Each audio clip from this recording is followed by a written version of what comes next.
it's Dr. Amy with another Tuesday tip for my Genetic Rockstars. And if you are a Genetic Rockstar, then you know that you're taking the genes that you were given, all of them, even the bad ones, and you're making your health amazing, right? So this month we've been talking about diet because diet, it's kind of everything with your health, right? So we talk about diet a lot, but I want to give you a quick diet hack, right? We talked about nutritional density last week. So one of the best ways to find nutritionally dense foods, if you happen to be going to the supermarket, is to walk around the outside of the store. Now, every now and then somebody does a tricky layout, but on the outside of the store, you find things like produce, right? All your fruits and vegetables. Those are nutritionally dense. You find meat, right? And other lean proteins, fish. Those are nutritionally dense. Awesome.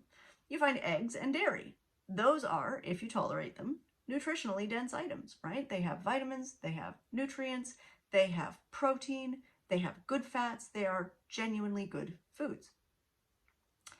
And on this little tour of the outside of the store, you also find the bakery, which is full of both nutritionally dense and nutritionally light foods, right?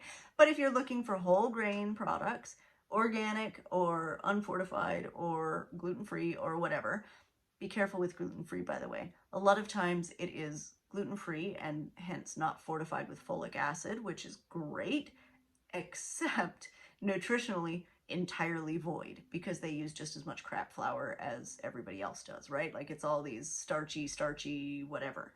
So be a little cautious there. The bread area is generally hazardous, but you can find some nutritionally dense products. So we're shopping around the outside of the store. Now, does this mean you can't go into the middle? No, absolutely not. I make forays into the middle. Here are the things I buy in the middle of the store. I buy some canned tomatoes. I buy a lot of those actually because I use canned tomatoes for like half of the recipes that I make.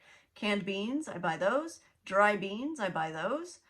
Dry beans are usually in one of the middle aisles just because, I don't know. I buy some baking goods, like especially coconut. I buy oatmeal, like the large flake oats. So good, so good. I use that for baking a lot too. What else do I buy in the middle of the store? Oh, canned coconut milk. I buy that. I can't think of anything else. There's probably something I'm missing. But what I'm saying is, like 80% of my shopping is around those nutritionally dense margins of the store, right?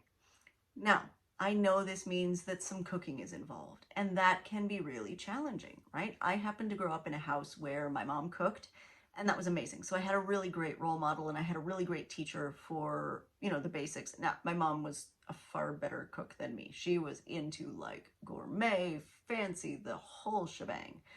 And I did not inherit that love, but I did inherit a pretty good skill set and a pretty good basic skill set. So thanks, Mom, for that. And so many other things.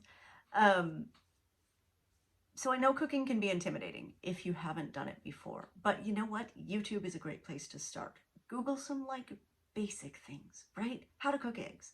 Almost everybody can make a good like egg and bacon breakfast or soft-boiled eggs or whatever it is, right? Start with just simple things. Work up from there. So remember, the outsides of the store, the margins, that's where the nutritionally dense food lives. A lot of the other stuff is kind of crap. Okay, Tuesday tips.